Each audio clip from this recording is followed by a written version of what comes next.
Est-ce que quand on habite à Nogent-sur-Seine, près de la centrale, est-ce qu'on est plus soumis à de la radioactivité qu'à un autre endroit de France ou du monde? Parce que il y a une radioactivité naturelle qui existe de toute façon. Il n'y a pas que les centrales nucléaires qui font de la radioactivité. Exactement. Et donc, en fait, la question, c'est est-ce que cette radioactivité, elle est importante comparée à ce qu'on prend naturellement comme rayonnement?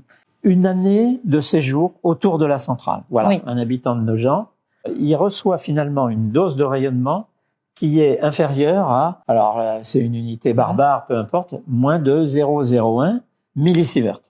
Donc par an. Alors, comparons tout ça. La radioactivité naturelle en France, vous voyez, c'est pas 0,01, c'est en moyenne 2,5. Ça varie selon les régions en Parce France. qu'en Bretagne, avec du granit, on est plus soumis à radioactivité naturelle. Voilà, le Limousin aussi. C'est plus que dans le Nord ou dans le bassin parisien. Il y a des régions du monde où c'est beaucoup plus que ça. On connaît des régions en Inde où c'est pas 2,5, c'est 70. Mais il faut savoir aussi que quand on prend l'avion, on fait un trajet Paris-New York. Ah oui, parce qu'on est plus près du rayonnement solaire. Voilà, on n'a pas les couches de l'atmosphère qui filtrent une partie des rayonnements. Donc, c'est déjà un peu plus. En un trajet Paris-New York, on prend 2 fois plus de doses de rayonnement qu'en une année de séjour autour de la centrale de Nogent.